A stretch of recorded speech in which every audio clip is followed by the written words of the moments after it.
Welcome to The Rest of Us. My name is Noah Hutton, and I'm your host. Each week, I'll have a new entrepreneur on to talk about their story, their struggles, and their lessons learned. My guest this week is Cole Baker. Cole and I grew up together in the same town of Warsaw, Indiana. He's somebody I've been friends with for years, and he is actually taking a little bit of a different route into entrepreneurship, so I'm really excited to share that story. He currently works in real estate, commercial real estate investment, but he's looking to get into that himself as his own business. So I'm excited to share that story and hear about what his plans are for that. He's also taking some unique approaches to entrepreneurship and learning how to start his own business. So without further ado, here is my interview with Cole Baker.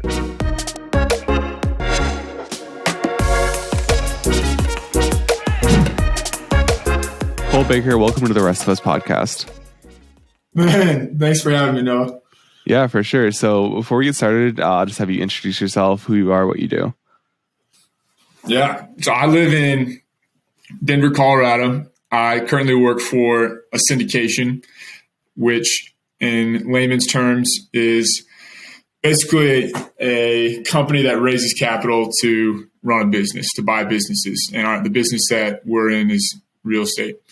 And moved out here back in May. I'm currently engaged to be married to, love of my life, Emma.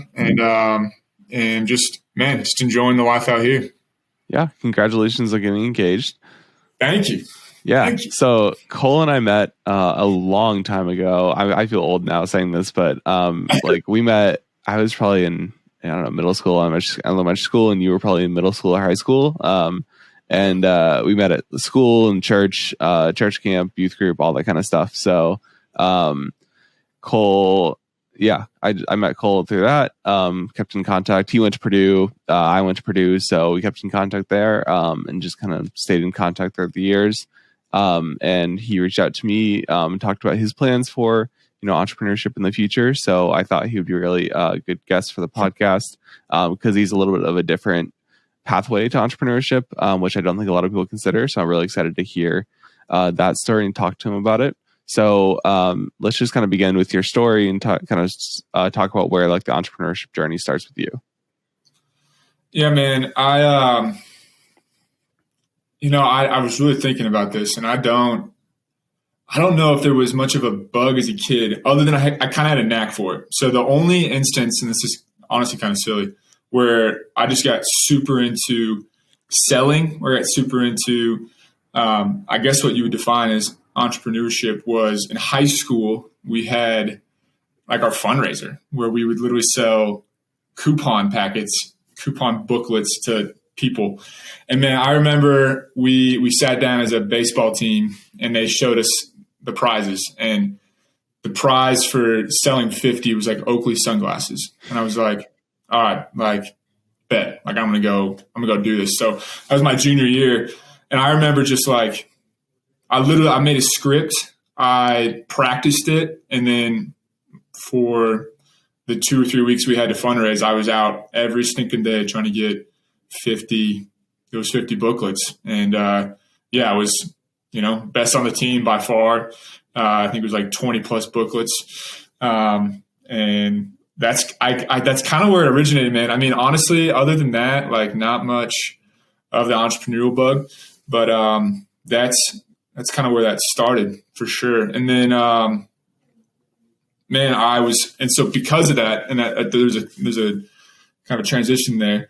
I had a baseball coach approach me in college about multi-level marketing business at the time, and that I did all throughout college up until a job that didn't allow me to do it. But that's kind of where I caught the bug, man.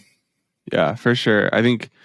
I remember selling those fundraiser tickets. I was always never the best at it, but there are other people that are great. It was kind of funny when I was talking about just going into entrepreneurship in general. I was always like, I don't want to go into sales. I hate sales. I'm not a good seller. But entrepreneurship is really all about sales. Like, you're selling yourself, you're selling your business, and trying to get people to buy from you.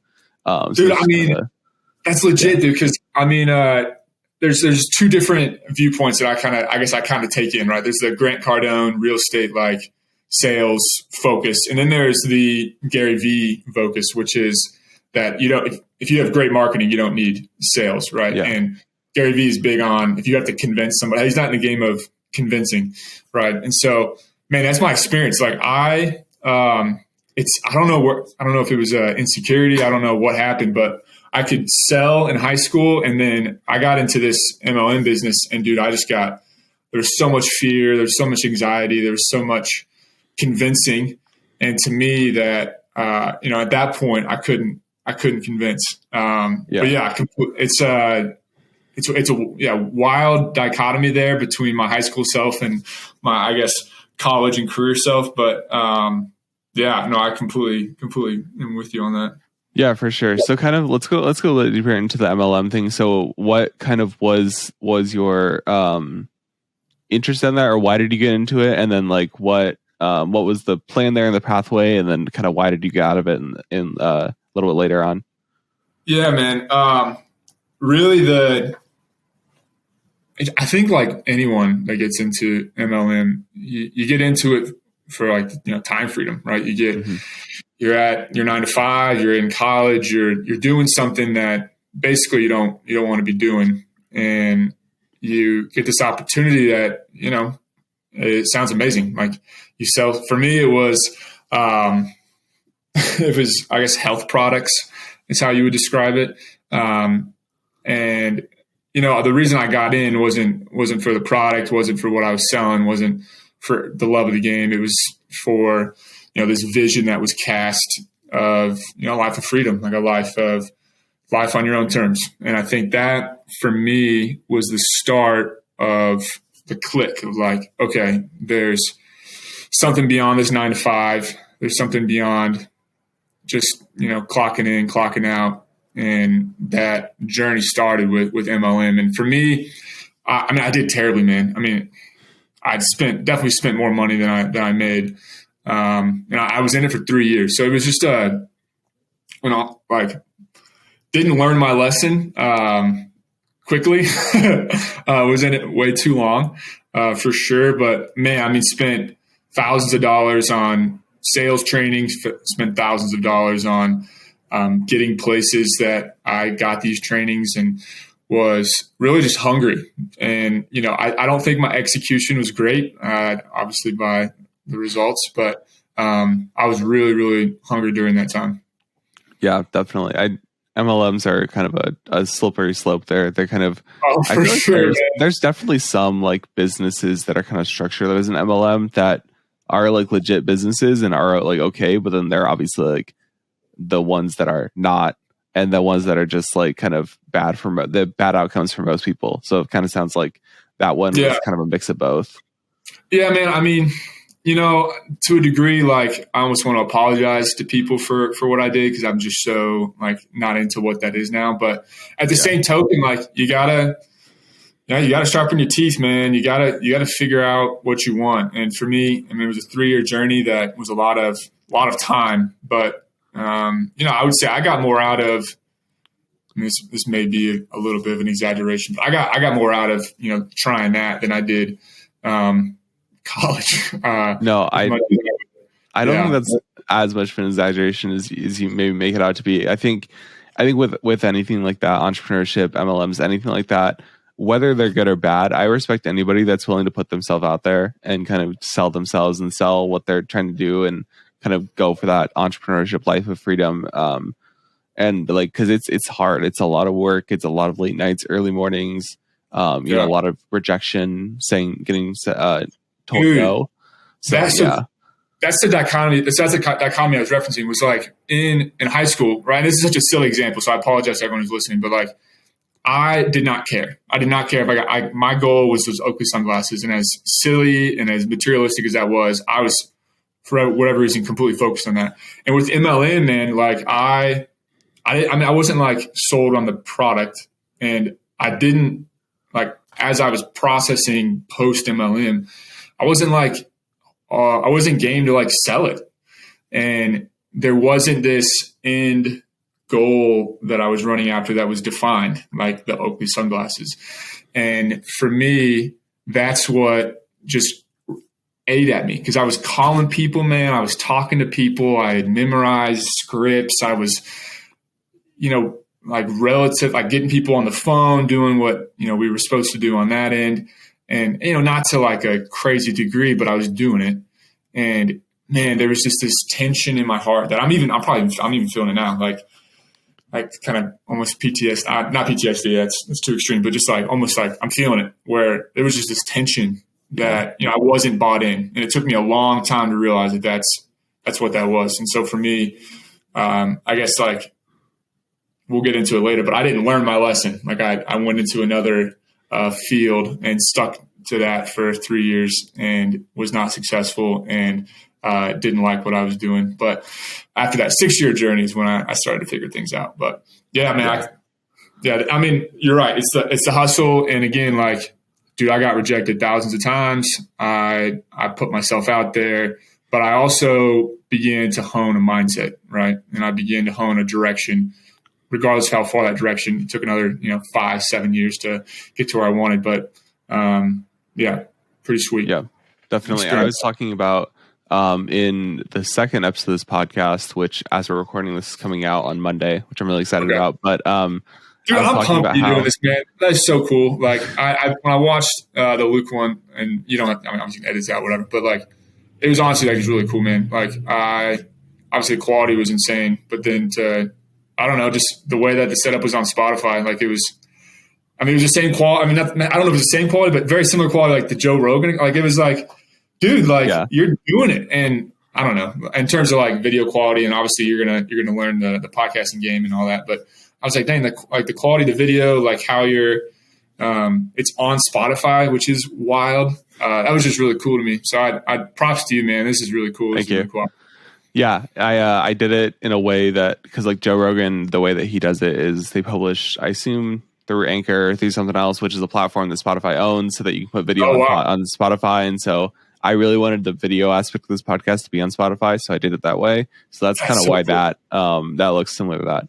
But so the second episode of this podcast with Jacob Banner, who's another friend of mine from Purdue, we talked about how we were both in dance marathon, and we would do this thing called bucket blitz. And so we'd go to somebody's house, stay the night, but in the daytime we would go to a Walmart or go to like a Tractor Supply or something, and we would try to collect donations for Riley Hospital for children.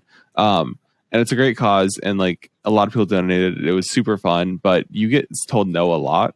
And for me, that was where I kind of learned to kind of go with the flow and kind of not necessarily accept rejection, but just kind of be like, okay, that's fine. Move on to the next one, because like you just can't win them all, and you get said no and you say, have a nice day, and you move on. And so when I'm still doing a lot of cold calling for real estate photography, and I get told no all the time. And it's just like, it's not always easy. Like it is kind of disheartening when you get 15 no's in a row, but like just in general, like that idea of accepting or at least being okay with getting told no and just like doing the next call or doing the next pitch or doing the next meeting, like it helped a lot. So I would say to like any entrepreneur that is doing anything sales related, or I mean, all entrepreneurs are doing something sales related, but if you're going to a pitch or a call or anything like that and you get told no, like there's 15 calls after that, and one of them will probably be a yes. Like I think I did the most I did in a day was like 115. I did like 115 calls, and I got like 2 yeses. Yep. And one of those yeses just turned into a one-time thing, but the other yes was is now a long-time client of mine. And by long time, I mean 4 months, because I've only been doing it for that long. But consistent client of mine, I'll say that. And so it's 100%, man. Even though the whole way. Exactly. So I mean, you have to get that one yes, and that one yes will turn into a lot. And it just is what it is. You got to just keep grinding. So, but that's for sure. Let's kind of transition. You talked about how you didn't really learn your lesson. You got into another business that was kind of that, but it sounds like you did learn a lot of lessons in this one. So kind of talk about what that was and what some of those lessons were. From the second opportunity? Yeah. Yeah. So I got so my degree at Purdue was in finance. I transitioned from construction management into business and figured out finance sometime in my sophomore year, and got this, really cool opportunity with a financial service firm in Fort Wayne, Indiana. And man, again, like I relate heavily to your cold calling because that's what I did for 3 years. I mean, made over 10,000 calls. Had a little more success financially for sure. I think in my first year, I think I made like 25, 30 grand. So I mean, nothing to. I mean, it's a living. And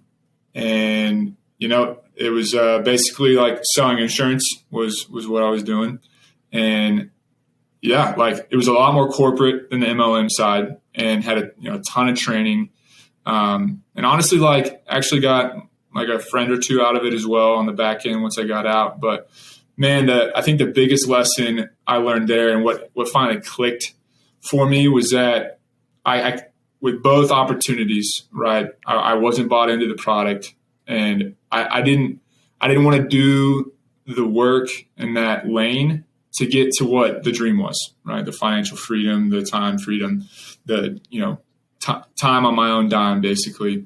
That wasn't I was chasing that. I wasn't loving the process in the meantime. And so for me, working in the financial service space, it finally dawned on me. Guess it was the same thing as MLM, like just gut wrenching, heart twisted, just like having to grit through it every single day for another 3 years, man. So again, when I say I didn't learn my lesson, like literally same time frame. And that's when it dawned on me, man. It's like I made another, going back to Gary Vee, like love the process, man. Right. I get acquainted with the suck is also what he talks about, but to a certain degree, you've got to be chasing something that you're bought into and that you like. At least for me, that was my experience. I know there's plenty of people out there that are fantastic salesmen and can go sell snake oil, right? But for me, the idea of loving the process like finally clicked, and wanting to chase something like financial freedom became less important, and it was more about how I spent my time. I mean, time is stupid precious, man. And I'm 25. I'm not 50. I'm not 75. So I can't really begin to say much beyond the fact that, I'm starting to understand that, I'm not at college for a few years. I'm out of high school for even more. You're not a kid anymore. Like you got to go out there and spend some time doing something. And I'd rather enjoy the process than not. And I just happen to enjoy the idea of real estate and why I got into there. So the biggest lesson I got from financial services was like, enjoy what you do, but regardless of where you're at, like you're going to have to grind. You're going to have to work. My biggest pitfall was that it was 100% commission. And so once I started not doing, not gaining a living there, where I started really, really getting, just like mentally not there. And once I started getting mentally not there, I checked out. And once I checked out, the paycheck stopped coming in. And that it created an environment within me that was the most stressed I've ever been. In 2020, man, I made $9,000. So luckily I had some savings, and luckily, I had my parents around. But the reality was that I stunk at what I was doing. I hated what I was doing, and it ate at me, and it affected relationships. It affected the people around me. And so when I started to finally wake up and see that, that's when it finally clicked for me that, okay, this love the process thing is legit for me, at least. 100%. Yeah, I definitely relate to that. My first business was in August 2020. It was a clothing brand. And I've talked about this before, but it just wasn't, I didn't care about the product. I cared about having a business, and I cared about learning the marketing side of it and learning the back end of all these products I was using. So Shopify and Facebook ads and Instagram ads and all these kind of things. I loved the learning aspect and the I own my own business aspect, but I could care less if you bought a hoodie. My designs were not that great. It wasn't I got excited when somebody bought a hoodie, and people bought hoodies and t-shirts and stuff. But I actually just saw my uncle at over Christmas. He's wearing one of my hoodies from my business, and I was like, I have not seen that in forever. And I don't know if you're like me, man, but you see that, and it's for me, it's like a reminder of like, it's a reminder of like where my mindset was at that time. So when I see like the logos, it's like, it's not this like pride of like, oh, like I tried that. It's like, crap. Like, man, dude, like my mindset during that time was crap. Like it was selfish. It was not what I wanted it to be. And so when I see like, so if I see my uncle wearing that logo, I'd be like, crap, like take that off, bro. No, I wasn't quite that way because it was kind of funny because the whole, so the circumstance of that was my grandma, bless her heart, was super supportive of what I was doing. And she's like, I'm going to buy one for the whole family. Like all the uncles and cousins and my brother and sister, my parents, and everybody got one. And I was running, I didn't really understand the whole like margins thing and like coupons thing and like how much you could really discount, like how much you could really discount like your sale to still make a little bit of money. So I ended up selling like 14 crew neck sweatshirts, which is like amazing. It was like, holy crap, that was like a $200 order or whatever. And then I gave her like the discount I was running at the time. And I ended up losing money on that order because I like discounted it past what the cost to print and ship was. And so, yeah, I just didn't really understand that whole process. So it was more just funny for me because like, I again, didn't really see it as a full business. I was still in college for 2 more years. So I was like, I still have time to figure this out. Like, it's just whatever. It's not my career. But, so when I saw that I like lost money in that order, it was just kind of like, oh damn, but it was kind of funny. So here's a thought, like, because what's coming to mind for you is like, as much as you should love the process, there's also a sort of need to just get going and just to do. And so I honestly like, and I don't know if you've thought about this, and I've thought about it a lot, man. And I still haven't really concluded, but I don't know the balance of that. I don't know if there is a balance to that. Like, to what degree do I, just stick in the 9 to 5 and think? And to what degree do I just, whatever's coming to mind, what's in front of me, that's what I do until the juices start flowing and I can transition. So, I mean, have you thought about that? Do you have an idea on that? I mean, again, like I'm not a successful entrepreneur yet, but that is always kind of like, like my ethos right now is like, believe what you're doing.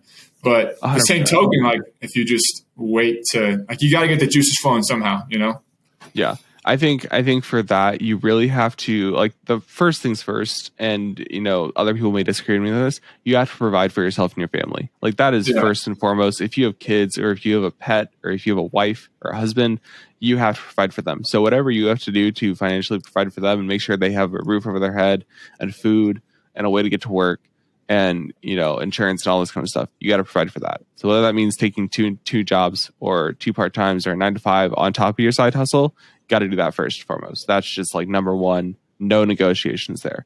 That's why I'm still living at home and I still have a part-time job because I need money to function during the day. It's expensive to live outside college.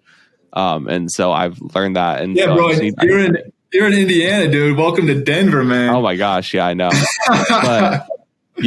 But there's also that aspect of you just got to start somewhere. Like for me, it was like, I was like, oh, maybe real estate might be cool. Like I have some friends that did it and they thought it was cool and they made really good money on it, but they don't like it anymore. So I was like, oh, I'll just try it.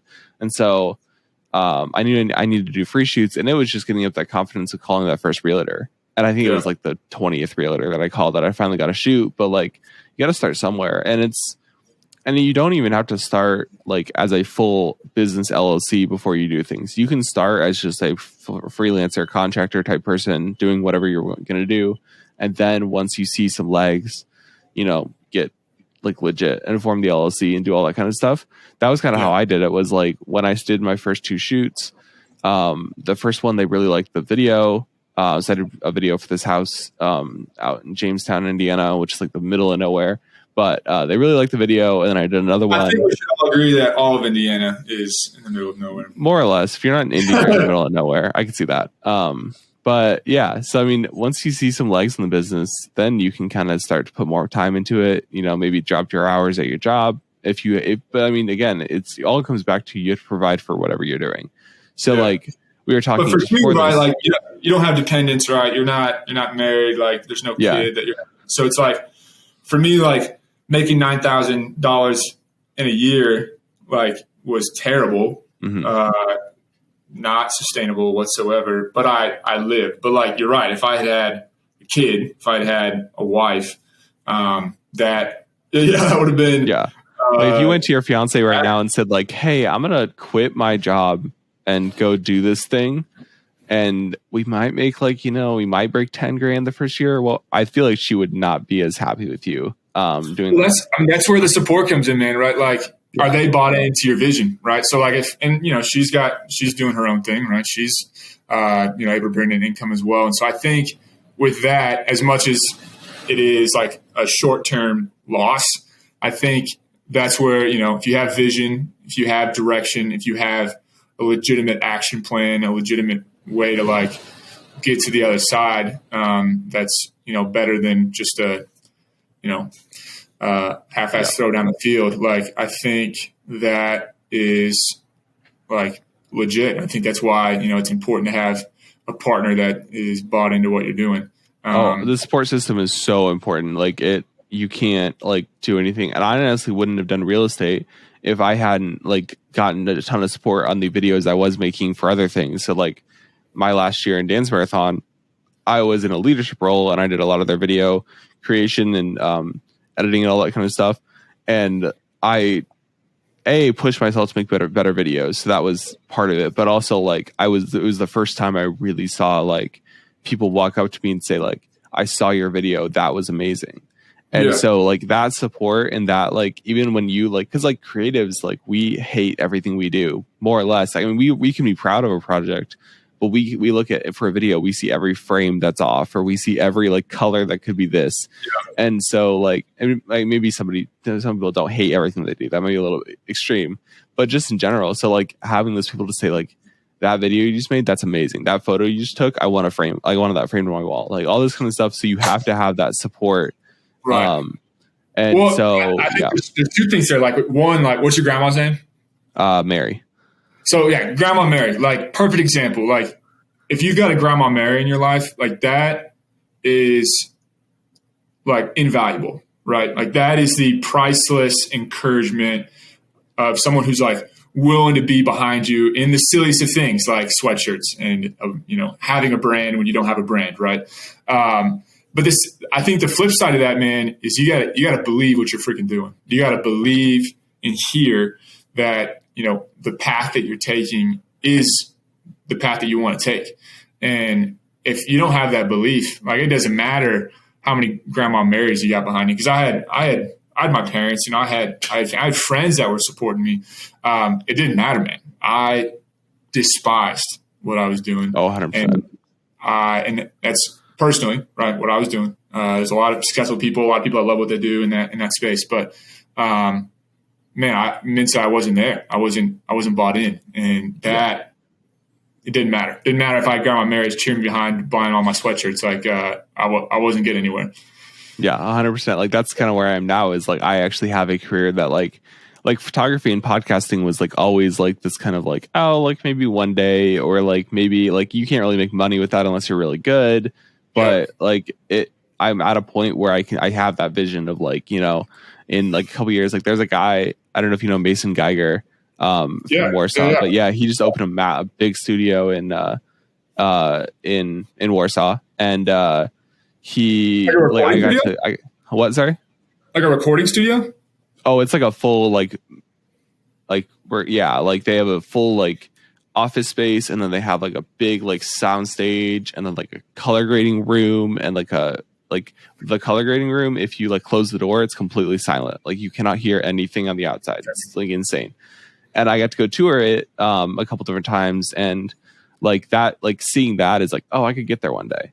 And like that was part of like me like seeing like I have this vision of like I would love to have my own studio one day, or my own space. Like podcasting is something I'm really passionate about, and this is kind of a passion project of mine, this podcast. So like having that vision of like I'm gonna buy a house one day and then convert the garage to a studio and like soundproof it and do all this kind of stuff. Like you have that vision. So yeah, it is super important to not only provide for your family, but also have that vision when like it doesn't always look super realistic. Like you need to have a plan. You have to have a plan. You can't just do it and hope it happens one day. You have to be working towards kind of what the future would be and have like steps to take there. And like, you're going to fail sometimes. You're going to, one of those steps may not work out, but like, at least you have that plan and have that vision and goal. So one of my vices is, I'm a little embarrassed to admit this, but there's a YouTube channel. I actually don't know the name of it, so maybe it's not too much of a vice, but he literally just goes around Europe and the United States and does food challenges. And so you just watch this guy like eat food for 10 minutes. And it's honestly, it's like oddly, I don't know what it is, but I enjoy watching it. And he just posted a video that I think I saw yesterday, and he was changing the way he was going to post. But he mentioned, this guy, it's wild. This guy posts a video, and every video, minimum 1 million views, minimum. And I just picked this up like 2 months ago. And he mentioned in this video yesterday that he's been posting for 8 years. Oh my gosh. He's been, for the last 2 years is really when it's popped off. And so, like, the reality is, man, like, we got 8, 10, 15 years in front of us. That may not be what it is, but the reality is that, like, that's why you got to love the process. And if it's the process of selling, right, it doesn't matter what you're selling, but you just love selling, then you got to freaking love it. And for me, I got to love the process as well as like the end product, right? There's that for me as well. So there's a little added, necessity for me. But I think if you don't go into this with the mindset of, I'm going to grind this out for 10, 12, 15 years, it's a failed mindset. And, that's where you and I are at, right? Like you're a few months, few years into it, probably a mindset perspective. And me, I'm a few years into it, but the reality is, I started actually pursuing what I wanted about 9, 10 months ago. So, all that to say, man, you gotta have the right mindset. And I think if you go into it with the mindset that you're going to be successful tomorrow, you're going to be done tomorrow. And that's huge going into it for sure. Yes, 100%. I love that idea of like, if you have the mindset you're going to be successful tomorrow, you're done tomorrow. That's great. Yeah.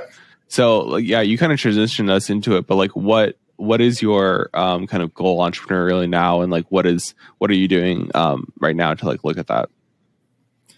Yeah, man. So my dream, kind of what God's got on my heart that I want to do is get into real estate investing, specifically on the syndication space. So what a syndication is, like I mentioned earlier in the podcast, is an LLC, a corporation, it's an LLC that is structured in a way that you have what's called a general partner, or multiple general partners, which essentially are the CEOs of the business, right? And then you have your limited partners, which are the people funding the business. And so, long story short, I want to have a syndication and each syndicate, basically like each part you buy is a different syndication. So you're a syndicator. I want to be a GP on projects, and I want to operate. I love the idea of property management. I love the idea of construction. I love the idea of the value add, which essentially what value add is in real estate is you find an apartment complex, you determine through what we call underwriting that it's a good deal.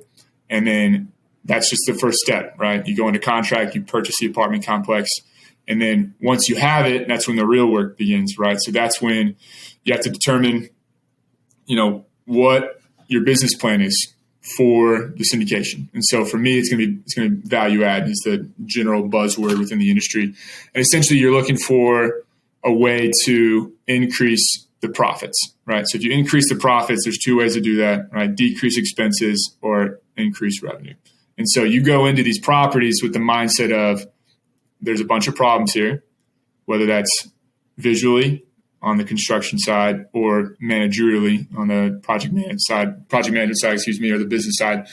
And you've got to create efficiencies and you've got to make it look better. And to me, that just sounds, I live it now on the construction end, but I'm so excited to jump into that as a business. And that's what I'm pursuing here. So back in April, I was working for an auto parts manufacturer. I had a really good friend of mine that, recruited me essentially to come work for him.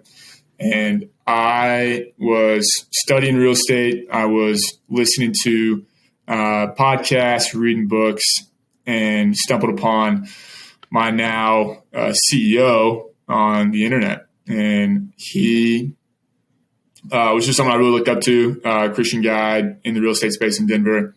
And on one of his podcasts, he mentioned that he had a job opening. And there was just something in me that was like, man, like I've been reading this, I've been reading it for 6 to 8 months. I've been reading real estate. I've been learning real estate for 6 to 8 months. Like, I need to take action. And so something in me that just like reached out. So I reached out to his company, reached out to him and asked basically for an interview. And, the company got back with me within about 5 hours, had an interview, that next Monday, and was in Denver that following Friday, and then was putting in my 2 weeks about a week and a half later, and was in Denver May 22nd. So I went April 6th, I reached out, and then by May 22nd, I was out in Denver pursuing my dream. That's crazy. It's such a fast timeline. Like I always think about like especially moving like cross country. Like were you still in Indiana working at the auto parts manufacturer before? Yeah, I was in South Bend. Yeah. Oh my gosh, yeah. So that's a little bit of a change, but insane. Yeah. Honestly, I would take Denver over South Bend. Nothing against South Bend. Honestly, I was just there yesterday. Yeah, but I was just there yesterday. But like it's okay. Like downtown's okay, but I assume Denver downtown's a little bit nicer. So yeah. And there's the mountains, bro. And there's the mountains. Oh, like that's the biggest thing. I was out in California this summer. I've said this like 15 times because I love talking about it. But like I was out in California this summer. You cannot beat the mountains. Like even if you're not in the mountains, just the view of the mountains, you can't beat it. Dude, I literally I see it every morning on my drive, and that's crazy. It's typically dark out, but even like the silhouette of it, it's just like, dang, like this is not Indiana. Yeah, you can't beat it. So, yeah, and I like what you said about like getting into. You were talking about you were studying for like 6 to 8 months in real estate and stuff, and like that's one of the things I think a lot of people kind of can get caught up in is like being kind of a lifelong student. I always talk about this, like you have to be a lifelong student. You always have to be learning, like a lifelong learner. Always. But you can only study so much before you actually have to either like put up or shut up, like put some money in it, put the time into it. So like for you, it was like I can study real estate in an auto parts manufacturer for years, but if I don't, get into that industry, I'm not going to learn anything. And so, like, what was that? You kind of talked about it. What was that mindset shift of like, okay, I need to do this now. Like, I need to get that job, and what kind of brought you to this one specifically? Well, it was. It was a combination of things. I think there was a little bit of just like a bad mindset in the back of my head for a long time from, financial services, from the MLM, that at the end of the day, like, I didn't like what I did. I didn't execute upon it. I didn't learn what I needed to learn to be effective at what I was selling. And for me, that really bit me in the butt. And what I mean by that is I was still getting in front of clients. I was still getting in front of people. I was still putting myself out there, but I felt like a fraud. And frankly, I was, right? Like I wasn't learning the way I should have. I wasn't a master of my craft the way I should have. And it created this tension within my heart and my mind that I was a failure, right? Like I don't ultimately, like for me, I want to create the best experience for my renters. I want to create the best experience for the people that work for me. And I want to create, and those are my clients now, right? But back then, like there was this thing inside of me that, man, like I really want to be the best for my clients, and I really don't want to learn. And like those things literally don't combine.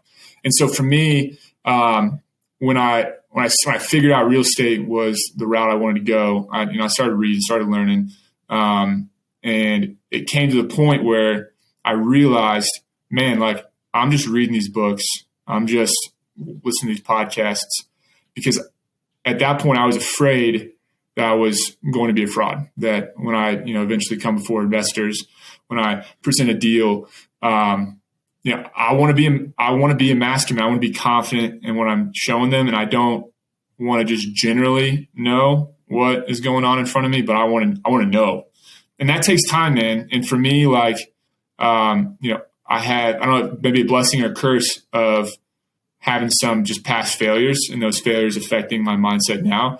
But for me, it's super essential to know what I'm doing, especially when it comes to a business like syndication. So for me, it made sense to work in the industry that I want to be in. Yeah. And so once that clicked for me, literally it was a prayer, man. I prayed to God. I was like, God, like I'm burning both ends of the candle. Like I'm going to work, working 8-10 hours a day. I'm involved in my church. I'm involved with hanging out with the boys, right? Doing whatever there. And then, as much as I can, right? Like I need my guy time. And then I'm learning, man. Like I'm staying up till 10, 11 o'clock at night, watching videos, reading books.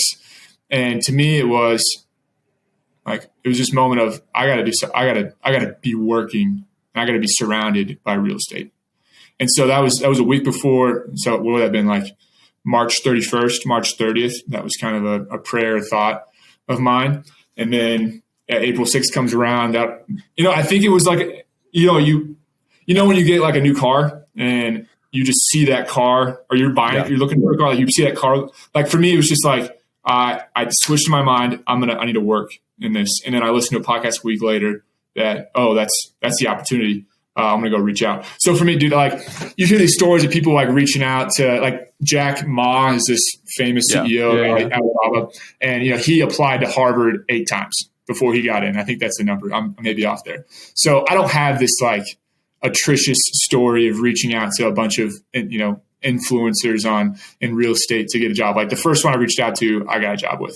So I don't know if that's divine sovereignty. I don't know if that's, definitely wasn't skill. I don't know what that was, but it clicked in my mind. I saw it, went after it, and just, frankly got lucky. Yeah. I mean, I think any successful entrepreneur will say that there's an element of luck in everything that we do. It's calling somebody at the right time. You don't know it's the right time, but it's the right time for them.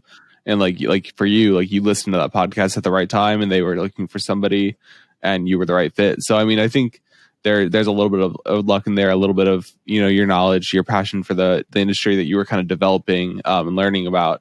So, I mean, syndication obviously is a lot of money involved because you're buying an entire apartment complex. I think he told me like you want to buy like a 30-unit apartment complex kind of thing. Like I don't know if that was the number. But yeah, that was your question, bro. What are my goals? I'm so sorry. Well, yeah. But no. Like, so there's a lot of money involved, multi-millions of dollars, hundreds of $1 million, whatever it is. How are you, like, I guess my question is that like something where you just have to, you're just going to save and work and kind of get to that money? Are there steps in between, or how are you like learning about investors and all that kind of stuff to like pitch to investors? Yeah, that's a great question, man. So something that's, a blessing about the apartment syndication space is that you can partner with people. And so what's essential about, getting into syndication, getting into buying apartment complexes by raising capital, right? Raising equity, raising money from investors, is that you need experience, man. You need to be able to do something. You can't just be a GP and bring money to the table. You've got to actually work. And so for me, what's incredible is that I get to work on the construction side, right? Which construction and property management within the syndication business are the biggest points of failure within the business. So if you don't have this, well organized, and you don't execute it well, your deal is going to blow up. And so I get the privilege of, I get to learn in the evening about what I need to on the investor relations side, about the financing side, about the money side. And then I get to live the construction side. And by the, my boss, he knows what I want to do. And so I'm in the construction now, and I'll sharpen my teeth there. And then I'll get into the property management side eventually, and I'll sharpen my teeth there. And then I'll be well-rounded enough based off of my own education and what I'm learning through work to step in and do it on my own. And so what's beautiful about the syndication business is that you can partner with people, getting back to that.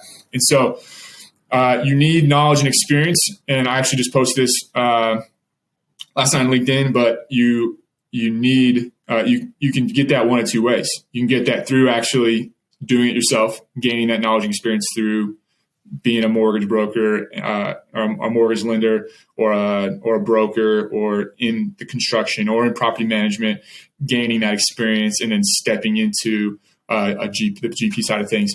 Or you can borrow it, right? And what I mean by borrow it is you can partner with people. And so what's great is that you don't have to be like, you can be super good at construction, and that's enough value add for a GP team to step in and then get some equity within a syndication. And so honestly, my man, like the goal is by December 1st of this year to be a GP on an apartment complex.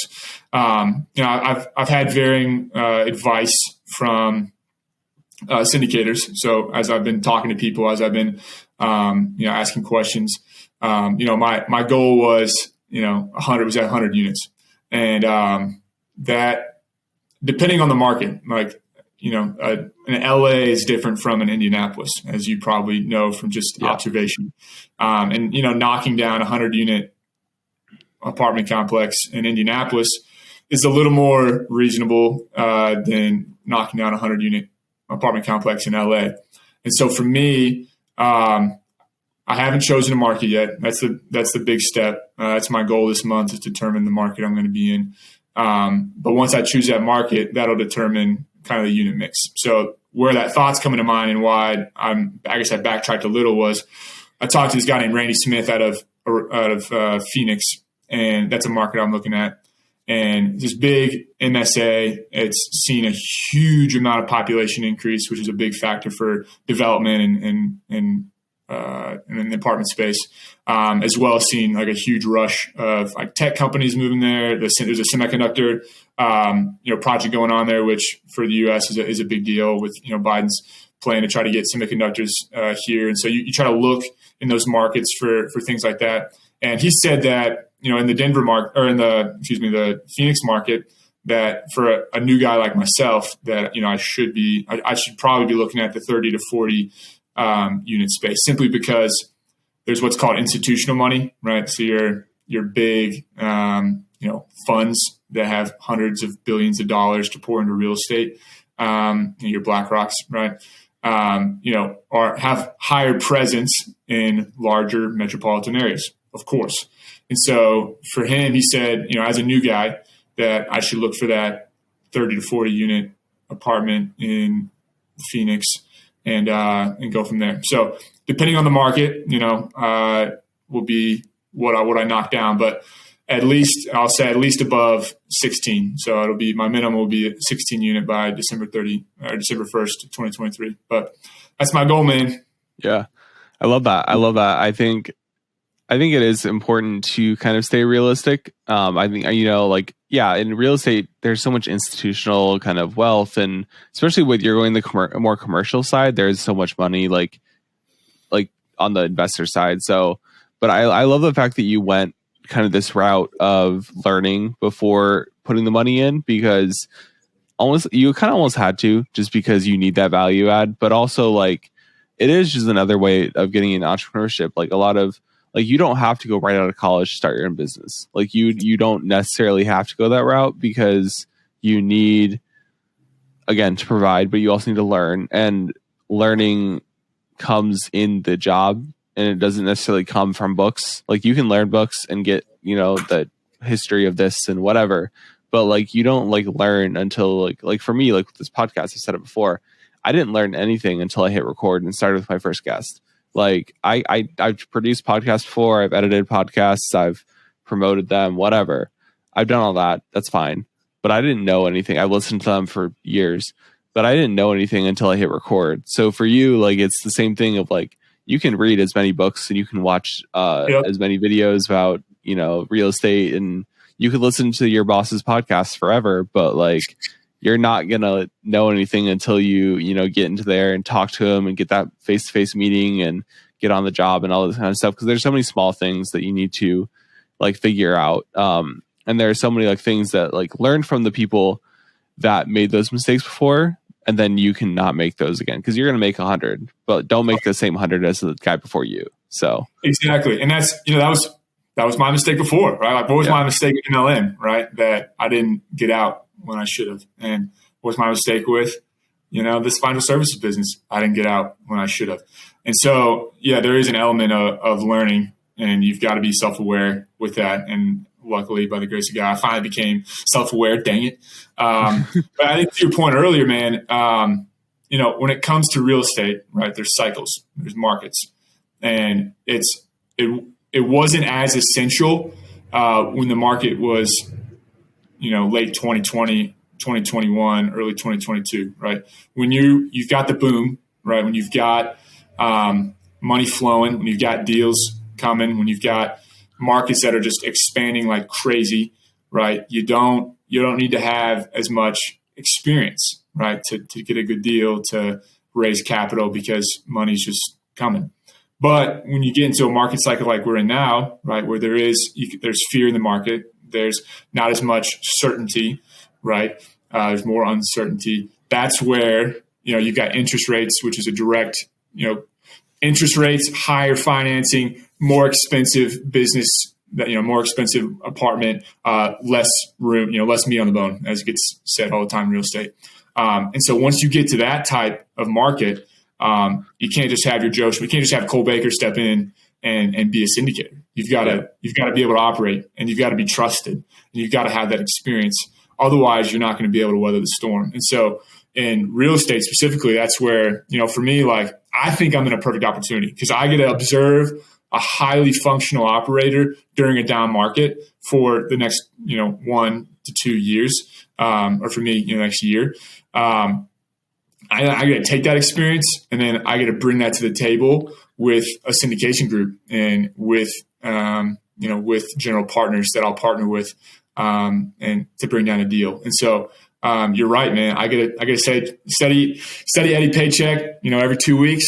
And then I also get the paycheck of the education of boots on the ground. And then also, like, yeah, as much as you were hounded on books, man, but as much as you were hounded on books, like, there's a certain degree of knowledge in certain spaces that, are acquired by books, and you can take that knowledge and apply it to the actual execution. So for me, that's a big deal, right? I obviously said always be learning, right? Yeah.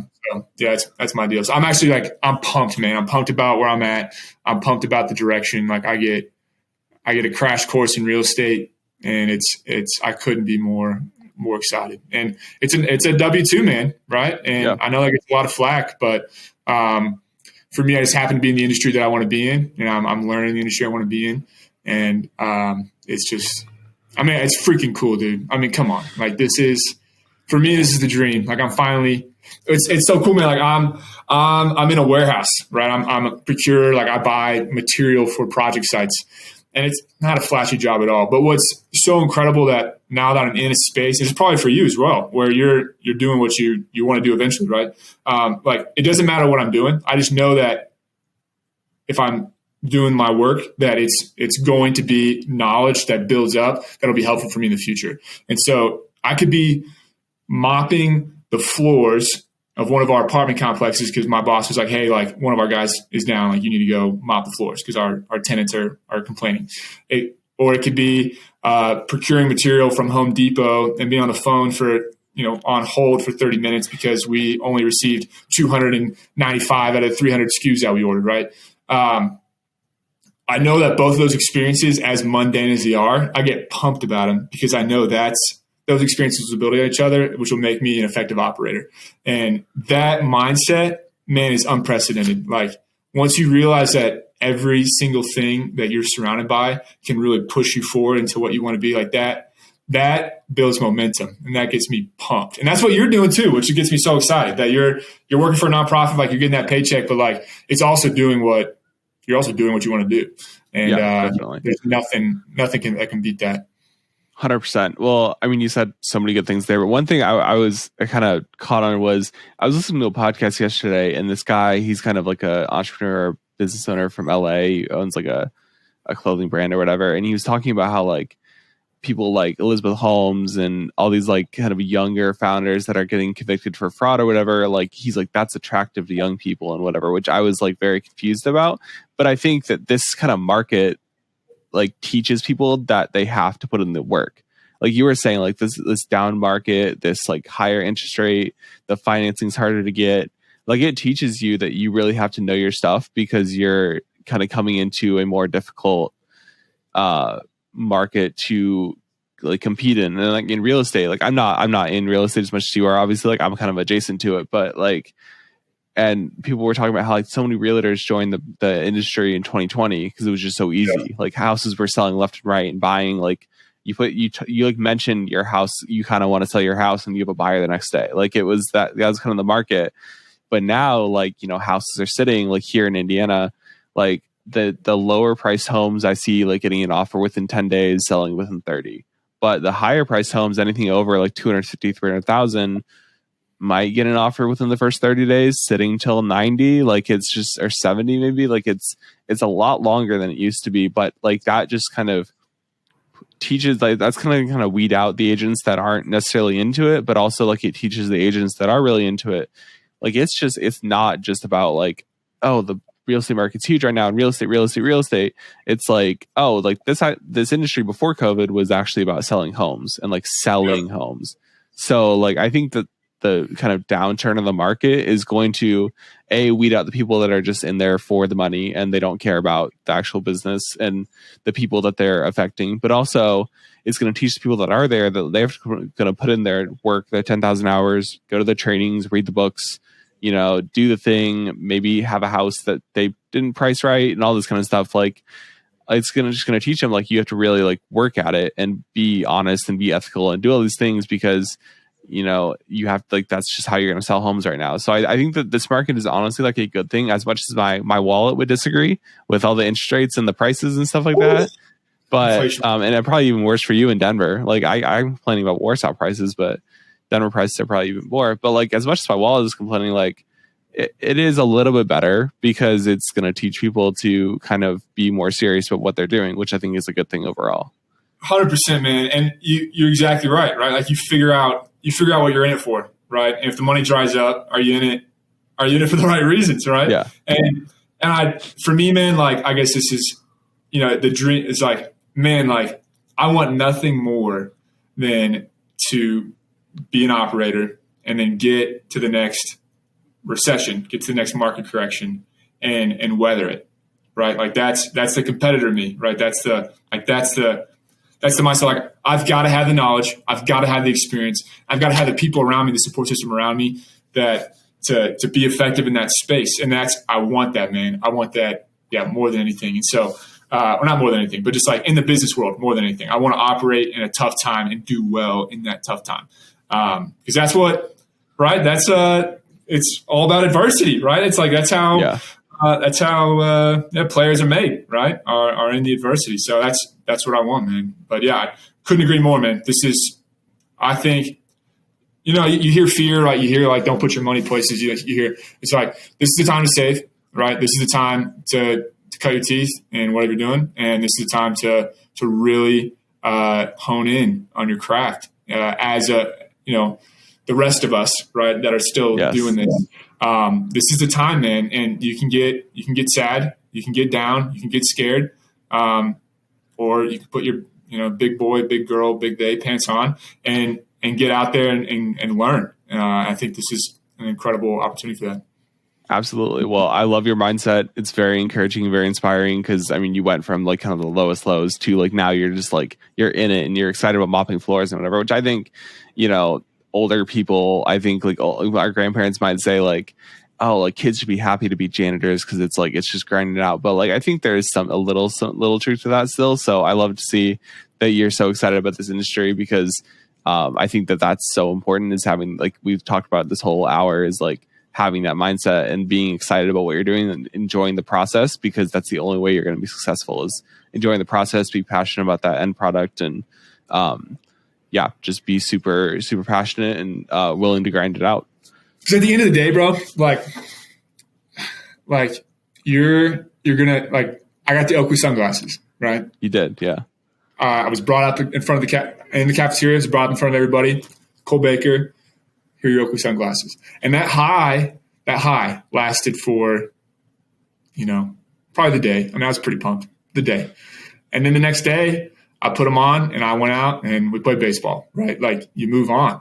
And so I think that's the illustration, right? Like as much as the success is highlighted, right? As much as success is out there, man, I think if that's what you're chasing, and this is from not much experience because I haven't had a ton of success, but if that's what you're chasing, man, I think you're going to be sorely disappointed. I really think the money and the peace of mind and the excitement comes from just loving showing up to work every day. And man, I'm blessed to have that opportunity. And not everyone gets that.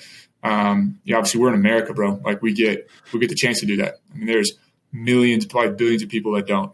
And that's part of the reason, that's part of the way I want to get back one day.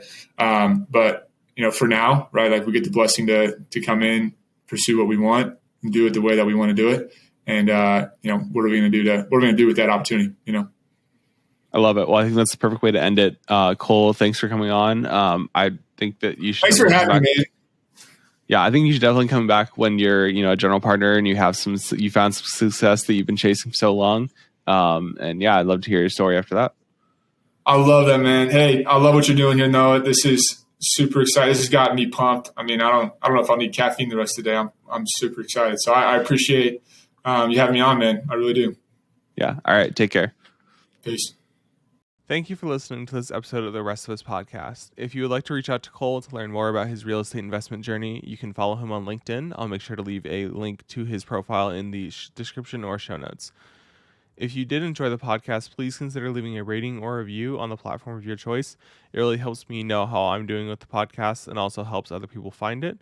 Also, please make sure to follow us on any social media platform that you use, whether that be Instagram, TikTok, YouTube, Facebook. There will be clips posted of the episode and also different announcements for new episodes when they come out. Other than that, thank you for listening to this episode, and we will see you next week on the Rest of Us podcast.